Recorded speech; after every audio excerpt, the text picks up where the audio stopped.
I'm here with Shetty, who is a former monk, a social media phenomenon, the host of the On Purpose podcast, and author of this highly anticipated book, Think Like a Monk.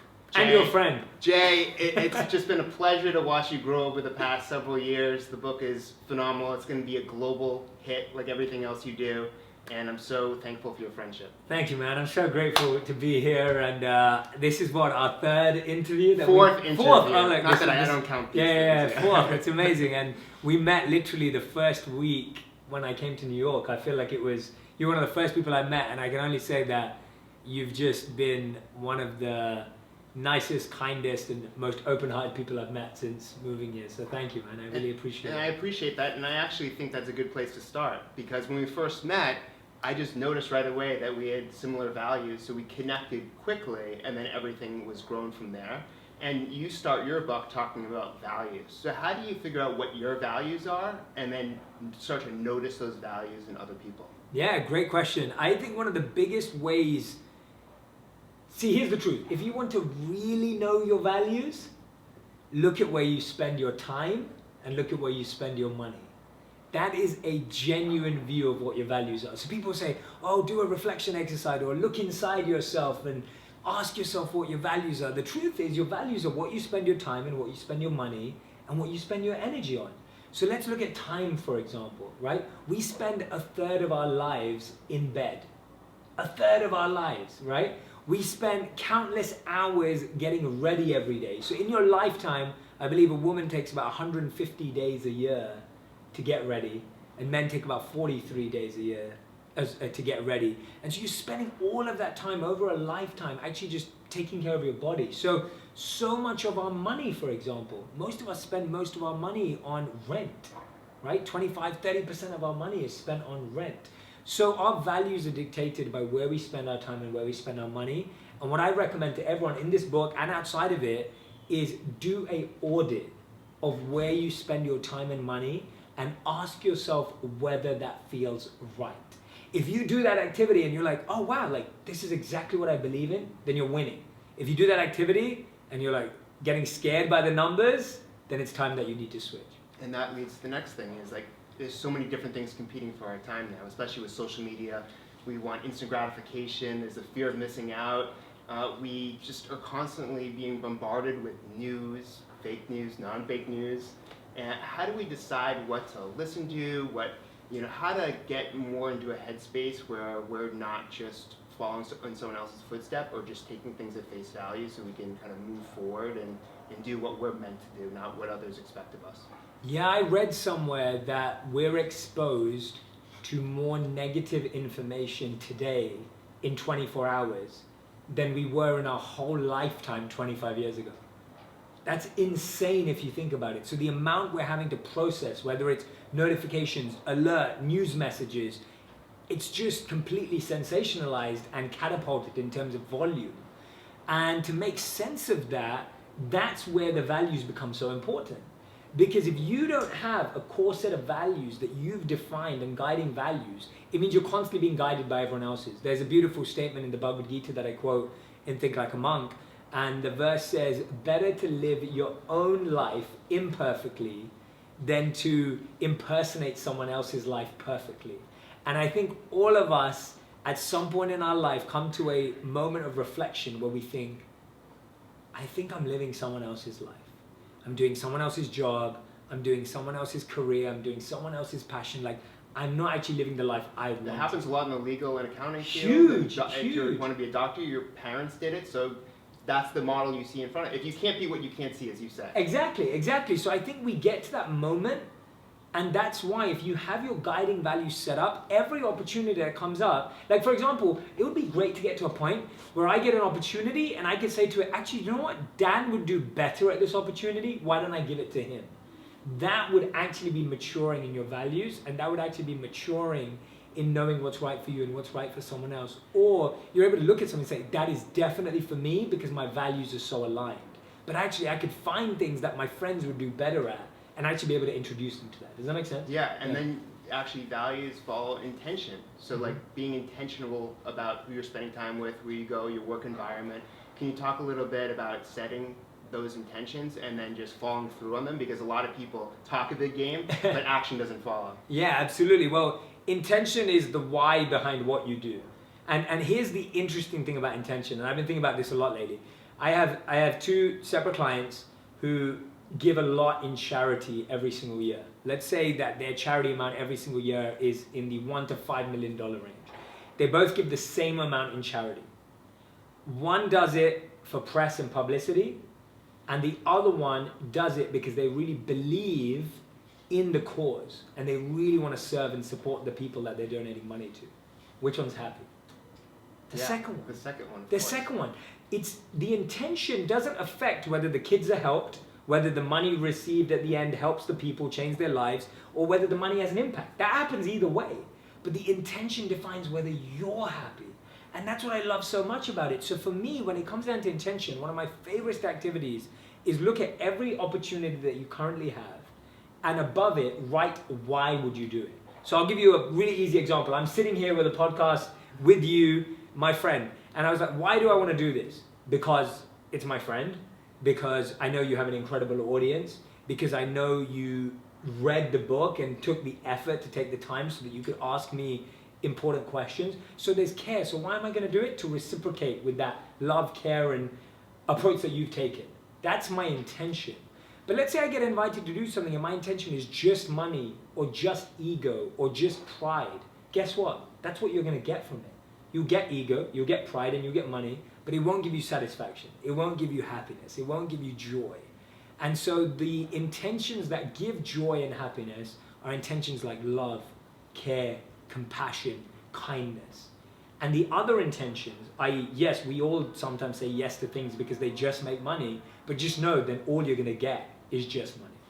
Yeah, one of my favorite parts of the book is when you talk about getting to the root of the problem, and you say, ask why. Can you give an example about how you did that in your life? So I talk about something in here called the why ladder. So in the book, Think Like a Monk, I talk about how to build a why ladder, because mostly what we're dealing with is like our superficial fears, or we're dealing with the latest trend and news that's upsetting us. But we're not really dealing with the root. And the problem is, if you're not dealing with the root, you can't really solve it. You're just dealing with another symptom. So an example is that I was, let's say I was scared of going off to become a monk and worried about what that meant. And so I asked myself, why am I scared of that? Because I may never get a job again. Okay, why am I scared that I may never get a job again? Because I may never be able to make money or support my family. Okay, well, why am I scared of that? Well, because I don't want to let my parents down. It's like, well, why don't I want to let my parents down?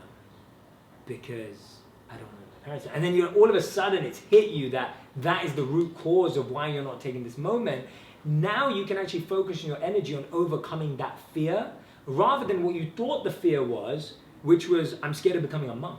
Right? And so many of us are not making that career change because we think we're scared of something, but we haven't really found the root of our fear, and so we don't deal with the root of our fear, and that way it consumes us. Yeah, and one of the other big things that you talk on about many times in the book is detachment. Mm-hmm. And I feel like in cities like New York City, where we are right now, people attach who they are and their self-esteem and their net worth to their careers and job titles. Mm-hmm. Yet, that could be a huge issue if you don't get a promotion or you get laid off, then you fall into depression. How can we detach from that and be the best selves possible? Absolutely, and that's a great question. I think there's a big difference between detachment and indifference. So people often think that detachment means indifference, like you don't care what job you have, or you don't care what car you drive, or you don't care what home you live in. That's not true, because no one can live like that. And what monks do really well is that they practice detachment. Detachment is an observance of the impermanence of something. So what I mean by that is, if you rented out Airbnb for the weekend, you know it's not your home. You don't start thinking that this is my home and this is everything and I love this place. You realize it's rented. What does that make you do? It makes you make the most of it. Right? If you rent a car for the weekend to drive across the Pacific Highway, you don't think, oh, this is not my car, I hate it, I'm so scared. You think, I've got this car for the weekend, let me make the most of it. And so that's what detachment is. Detachment is, I realize this job doesn't define everything about me. This job doesn't define who I am, but let me make the most of it while I'm here. And that actually makes you perform better. It helps takes away the anxieties. It actually brings out the best in you. So detachment is not indifference. Don't think of it as that way. Think of it as being in the place, but not letting that place define you, but always giving your best. Well said. Thanks, man. And so your subtitle, you focus on purpose and peace. I already found my purpose, as you're well aware, but now I'm trying to find my peace. And I think that is just such an important word, especially in today's world, with like world wars and like everything competing for your attention. And people fear being alone. Yet I think that there's a lot of value in doing that. How can people change their mindset for someone who always needs to be distracted and always doing something? Like, people always use busy as an excuse. I'm busy, I'm busy, I'm busy. It's like a badge of honor. How do we get away from that and just become at peace and with ourselves? First of all, I think you're a very peaceful person. You've never not been peaceful when we've interacted or spoken, so I think you're being very kind. But I'll go off of that. There's a brilliant study that I talk about in the book where they asked men and women if they'd like to be alone with their thoughts for 15 minutes or give themselves an electric shock. And 30% of women chose an electric shock and 60% of men chose an electric shock. Now, it alludes to the point you're making that we struggle in our loneliness. We struggle in feeling isolated. But see, monks have a different word for loneliness. And I think our language and vocabulary around this stuff makes a big difference. So in monk terminology, you don't say loneliness, you say solitude. Notice how there are two words for being alone. Loneliness is the negative word, solitude is the positive word. In society, we've amplified the negativity of loneliness. We talk about how little kids, if no one comes to their birthday party, they're considered unpopular. If kids don't talk a lot at school or don't have a lot of friends, they're considered socially awkward or strange or not considered socially active. So we've started to see loneliness as a bad thing since a child's like 4 years old. When actually all of us as adults know you only have like 5 good friends in your life anyway. Like, you could count your best friends on your hand. You know that your real inner circle, your network is small. So words like solitude should be much more used powerfully. And what we don't realize is that in your solitude, when you go beyond that chaos, that's where the peace is. But when you're constantly trying to just get pieces of your attention everywhere, you can never find peace. So we're literally in pieces because we're splitting up ourselves across all these different distractions and the noise, rather than going into our solitude and finding peace. And yes, when you first try to find solitude, you will find noise and chaos. But when you beat that 2-minute mark, 3-minute mark, you'll start to be able to experience getting much closer to what peace really feels like. We have a lot in common, and there are some differences, but one of the things that I found in your book that actually really surprised me is that you had a fear of public speaking. Yes. I had such a fear of public speaking. I was paralyzed with anxiety. I threw up the night before my first speech back in high school. So how did you overcome that fear of anxiety? Because people see you now and you're talking to stages, you're one of the most engaging speakers in the world. Like, how did you overcome that hurdle? Yeah, it was... People fear speaking more than deaf. Yeah, exactly. Yeah, I've seen the studies on that. So I literally was... I was in like 3rd or 4th grade at school, and I was asked to give this... I was actually asked to sing and talk about this prayer because it was a Diwali festival. And I was asked to sing and talk in this prayer in Hindi and Sanskrit. And I was dressed quite awkwardly by my mom. I was wearing like traditional clothes for the first time. And, you know, I'm like 7 or 8 years old, and I'm like in the middle of school, and it's like no one in my area has ever seen someone dressed in traditional Indian clothing. So here I am. I was overweight as a kid too. So I'm overweight and I'm awkwardly dressed in this Indian outfit. Parts of me are falling out.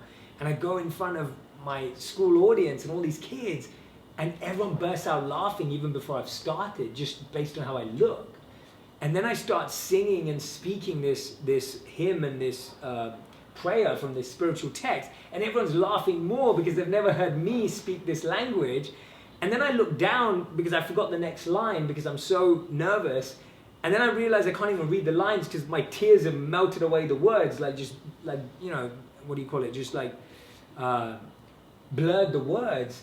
And I'm literally and then I burst out crying, and then my teacher has to come and walk me off stage, and the kids laugh even more. Like, that's my first experience of public speaking. So for me, I was almost scarred from the stage, but my parents did an amazing thing, and I love them for it. Thank you, Mum and Dad. They forced me at age 14 to go to public speaking and drama school. And my school ran these extracurriculars. So it was 3 hours a day, 3 days a week. And I did every single public speaking exam with the London Academy of Music, Drama and Arts while I was at school. And I did all their awards and performed really well. And I got the confidence of the tools. But here's the interesting bit. The tools are not enough. I had to find what I was passionate about speaking about. And when I got introduced to the monk for the first time and I read the Bhagavad Gita and I read the Vedas, that's when I was like, I have found the need for these tools. The tools in and of themselves didn't excite me. Yes, I could talk about anything, but it wasn't useful. It was when I fell in love with the philosophy and the ideology of these books that were built to help people, that's when those tools became really useful. So to me, it's always been about training. It's always been about practice, and it's always been about coaching. Anything that you want to get good at, there are 3 C's to any transformation: coaching, community, and consistency. If you're not growing in any area of your life, I guarantee you don't have 3 of those things in your life. I needed coaching. I had a great public speaking coach. I needed a community. We did it as a group. It wasn't one-on-one. We had a group of students, and it was consistent. I did it for 4 years, 3 days a week, 3 hours a day. That's what makes a difference. And we've talked a lot about this. People see all of your success. They see the past few years of you making wisdom go viral, but they don't know that you spent so much more time getting educated, getting the experience 3 years being a monk, and being prepared to create the content that people see and share now. Can you talk about that? Yeah, well, I love that we've talked about that offline as friends, and I'm really glad that you brought that up, because the reason why I want to talk about it more, especially with my book and with the work that's going on, the stories that are in there, is because I just feel like I don't want people to be fooled. Like, I don't want anyone to convince themselves that they or anyone they know has made it or become successful overnight. Like, that's why I'm sharing it. I'm sharing it not from like, oh, look how cool my life is, or I've worked so hard. It's actually so that you don't sit there and just go, oh, so I can just do this overnight and my life's gonna change. So I went to public speaking school from 14 years to 18 years old. Since 18, I've been speaking to audiences of 10 people in a room, 4 people in a room, 0 people in a room, for hours, delivering workshops for free with 0 followers, with 0 comments, with no engagement. Like, I literally used to speak. I had a club at university called Think Out Loud, and every week students would come to hear me speak about the same stuff I do today. And it was free of charge. No one had to pay for it. As many people, and it started with 10 people in year 1 and ended with 100 people in year 3 when I finished. And all of that was just because this has been my passion for so long. So now that I'm 32 years old, it's like I feel like I've been doing this for 14 to 18 years. And that sounds insane hearing that way, but I genuinely can say to you, I have done the same thing for the last 14 years of my life, every single day. And that's why when people are like, oh, well, now it feels natural and everything, it's like, yes, because I've done nothing else. And I did it when it made no money. I did it when no one followed me. And I did it when all it was a passion. And to me, that's what makes the difference. If you can do something purely when it's a passion, then everything's possible. So I met your wife when we were in LA, and you dedicated the book to her. A lot of people don't read the dedication page. I always read them because I've written 3, but also because it shows a lot about who the person is and who they're connected to and aligned with. So can you talk about why you dedicated to Radhi and why she's more of a monk than you? Yeah, absolutely. Yeah. So what Dan's referring to is this first page of the book. I'm just going to bring it up here because, so it says, for my wife, who is more monk than I will ever be. And I did that because, meeting my wife's been an incredible journey of transformation and growth for me. And my wife embodies everything I talk about in this book with ease. And it comes naturally to her. And it comes organically to her. Whereas for me, it has been work. Like, I was not meant to be a monk. I was not naturally interested in personal growth or self-development. I wasn't naturally gifted in wanting to help the world and serve. These are all things I've had to learn. Whereas for my wife, these are all things that are part of her natural being. And so for me, I dedicate the book to her because I feel I've been able to learn more about what it means to be a monk, even through her. And that's what I love about thinking like a monk, that she's never been a monk. She's, hopefully don't leave me and become a monk. But she thinks like a monk. She thinks like a monk, and she has it naturally. And so that's what I love about how she embodies all these principles in this book. And now I'm learning how to be a monk from her. Yeah, and I love how you go back to India every year. So it's this commitment to continuing to remind yourself where you've been, where you are now. I think that's really beautiful. Yeah. Can you just talk about your writing process? Because I know the way I do it is I do a massive outline, and then per each chapter I go deeper into that outline, and then I do the research, and then I actually write the book. What's your process? Yeah, absolutely. I'm going to add one more thing to the acknowledgements, because the other person I acknowledge in this book is you. And I want to talk about this because it's right here. I won't read from it because I'll say it, but it's in the acknowledgements at the back. And the reason why I wanted to bring it up is because when I met Dan, it was very early in my journey. I probably met him like 6 months after my first video went out or something like that. And he told me that he knew an incredible book agent that I should work with. And at that time, I didn't really have... I had a title in my head, right? I think I shared the title. You shared it is the actual title. Yeah, and I shared the title with you 4 years ago. I shared the title 3.5 years ago, but I didn't know really what I was going to talk about or the depths of it. But Dan introduced me to who now is my book agent, who's phenomenal. He's amazing, and he's become a dear friend of mine, and that was all thanks to Dan. And I was just so, again, amazed at someone who was always trying to help others and trying to connect. So you're my first acknowledgement in the book, which I think is, I don't think anyone else could have had that, because in terms of really helping this book come to life, you made one of the most integral parts happen. Yeah, but it shows a lot who Jay is to remember people who have been part of his journey too. Of course, man. But yeah, back to the question. Back to the question. Yeah, the writing process. In terms of writing process, we all have deadlines for turning in books. These are big publishers. They don't mess around. They put pressure on us. How do you get it done? Yeah, it's hard work. So one of the things I realized is when I pitched the book, and this is my advice, is my proposal was very full. And I know you were helping me with that too. And it's like, for me, my proposal was I had each of the chapter titles or themes, and I had deep chapter summaries. And then for me, I came up with the framework of each chapter, because this is how I think about videos, it's how I think about books, it's how I think about everything. What is the ingredients for each chapter?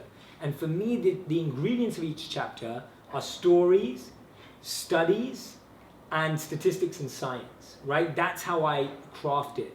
And so you've got stories, including my monk stories. You've got stories, including Zen stories, which, by the way, I remixed to be 2020. So I've added cultural relevances, I've changed the genders, like I've done everything to really make it fit for now and really be what I believe it should be. And so for me, then it was going away and doing the pieces. I had an incredible researcher support me, which I think was really important, who I wanted to help me verify. I had Laurie Santos, who teaches the most successful class at Yale. She helped me find the best researchers on monks, so I called in a lot of favors from friends. And the writing process for me was being interviewed about the theme. So let's say I chose the theme of identity, I would then have an interviewer interview me and I would speak. I would then look at all my notes that I spoke out, and then I would re-piece them together and puzzle. Because what I found out very early on is that I'm a speaker first. Yeah. And that's why when you read the book, you'll feel like I'm speaking to you. You can hear my voice, you can hear me in the words. It's a long keynote. Yeah, it's a long keynote, exactly. And that's what I wanted. I wanted people to pick this up. And the last time I felt that was when I read Modern Romance by Aziz Ansari. And I remember specifically reading that book and thinking, I've literally got Aziz in my head. And I was like, that's my model of how I want it to sound. And so for me, I had to speak the book. And so that was the best method for me. And then I would piece together and figure out the transitions and the connections and the points. But that was more natural for me, and it worked for me. And what's your best piece of career advice? My best piece of career advice. Wow. It's such a good one. It's such a big question. I really want to do it justice. I'd say my biggest piece of career advice is go really, really, really deep into becoming an expert in your passion. First, find your passion and then become an expert at it. Don't let anyone tell you you don't know what you're doing about it, because having a passion is not enough. Everyone's got passions. I'm passionate about playing football, soccer, and I'm okay at it, but I'm not an expert in it, hence I'm not a football player. And to me, passions, everyone's got passions.